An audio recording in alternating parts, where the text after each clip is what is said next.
Hey guys, welcome back to our JavaScript series, and today we are diving into control flow and its different types and uses.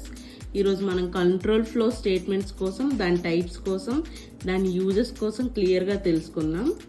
So మనకి conditional statements అంటే అవి మనకి ఒక decision makers అన్నమాట. మన ప్రోగ్రాంలో మన కోడ్కి డెసిషన్ మేకర్స్ ఈ కండిషనల్ స్టేట్మెంట్స్.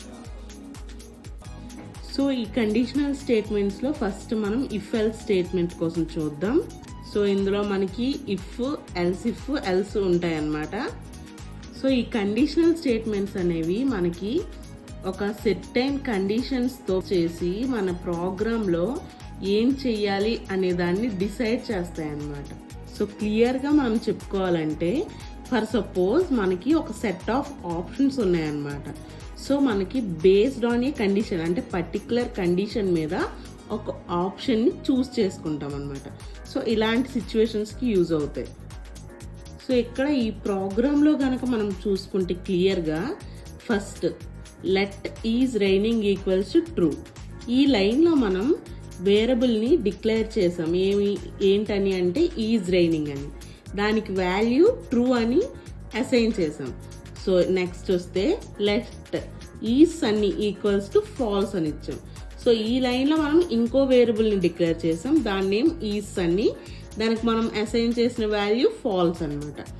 ఇఫ్ స్టేట్మెంట్ అనమాట చెక్ చేస్తుంది, అంటే వెదర్ ఈ కండిషన్ ట్రూవా కాదా అని. సో ఇప్పుడు మనకి బ్లాక్ ఆఫ్ కోడ్ ఎగ్జిక్యూట్ అయినప్పుడు తర్వాత ఇఫ్ ఈజ్ రైనింగ్ ట్రూ కదా ఇక్కడ. సో మనకి ఈజ్ రైనింగ్ ట్రూ అయితే console.log అంటే అవుట్పుట్లో డోంట్ ఫర్గెట్ యువర్ అంబ్రిల్లా అని వస్తుంది. సో ఎల్స్ ఇఫ్ లేదు అంటే, ఒకవేళ అది ట్రూ కాకపోతే ఈజ్ సన్నీ ట్రూ అనుకోండి మనకి, అప్పుడు ఏమొస్తుంది మనకి అవుట్పుట్లో console.logలో మనం just grab your son glasses అని ఇచ్చాం.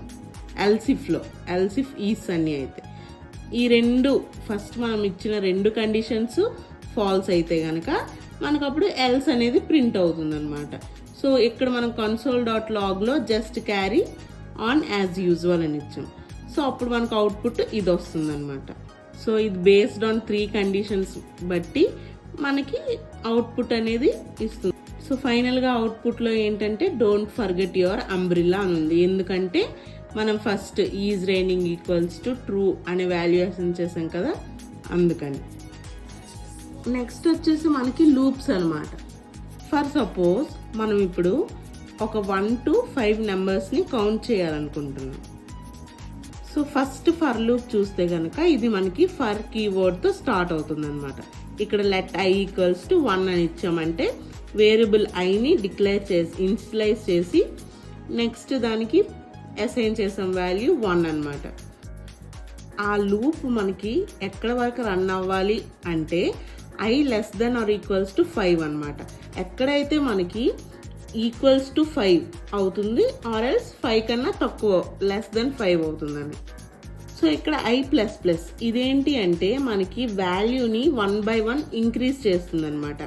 So the value of I by 1 after each iteration of the loop, అంటే ఆ లూప్ ఎండ్ అయ్యే వరకు 1 by 1 ఐ వాల్యూని ఇంక్రీజ్ చేస్తూ పోతుంది అని అర్థం ఈ ఐ ప్లస్ ప్లస్.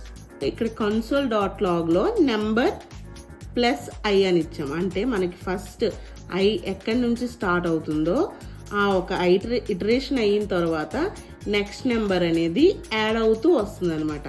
సో మనకు అవుట్పుట్లో ఏమొస్తుందంటే number 1, number 2, number 3, number 4, number 5 అంటే ఈక్వల్స్ టు నెంబర్ 5 వచ్చేంత వరకు +1 అవుతూ మనకి వస్తుంది అనమాట. సో సేమ్ అనమాట ఈ వైల్ లూప్లోకి వచ్చేసరికి కూడా మనం ఫస్ట్ ఐని 1తో ఇనిషియలైజ్ చేసామన్నమాట. సో వైల్ అంటే ఎప్పుడు I less than or equals to 5 అయితే సేమ్ మళ్ళీ console.logలో ఐ అని ఇచ్చాం, లాస్ట్లో ఐ ప్లస్ ప్లస్ అని ఇచ్చాం, అంటే మనకి ఇప్పుడు 1 నుంచి ప్లస్ అవుతూ అలా అప్ టు 5 అనేవి వస్తాయి అన్నమాట. ఇది కూడా ఫర్ లూప్ లాగే వర్క్ అవుతుంది. సో ఇక్కడ మనం డిఫరెన్స్ చూస్తే కనుక ఫర్ లూప్కి వైల్ లూప్కి, మనం ఫర్ లూప్లో వాల్యూ అనేది ఎక్కడ ఇనిషియలైజ్ చేస్తాం, లూప్ హెడర్లో ఇనిషియలైజ్ చేస్తాం. అదే మనకి వైల్ లూప్లో అయితే out side of the loop మనం వాల్యూని ఇనిషియలైజ్ చేస్తామన్నమాట.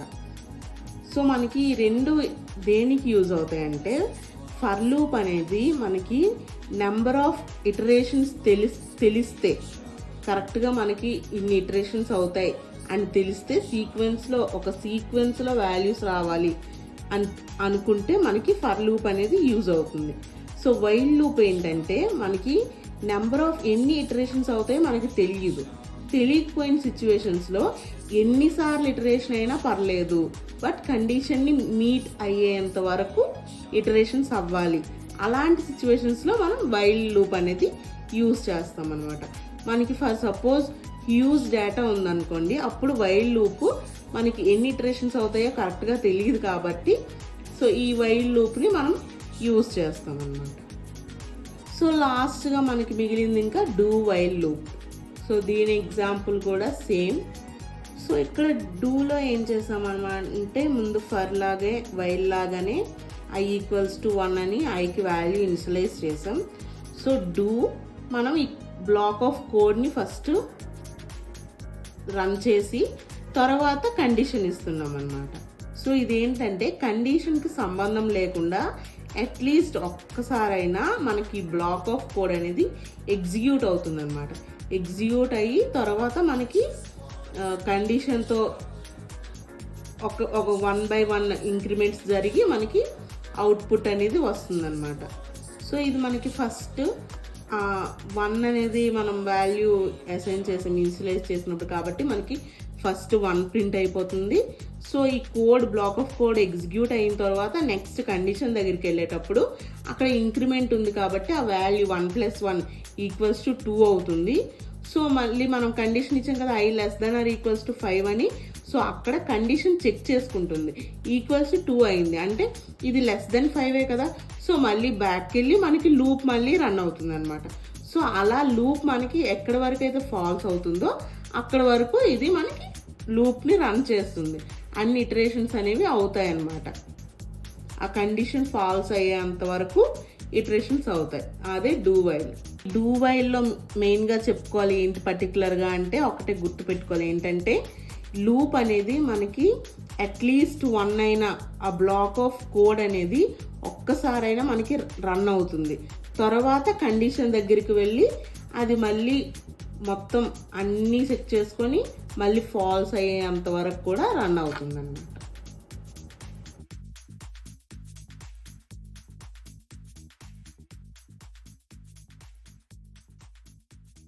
Thank you guys, thank you for watching, and please do like and subscribe for more updates. And if you have any doubts you can ask in comment section, and also you can feel free to give any suggestions. Thank you.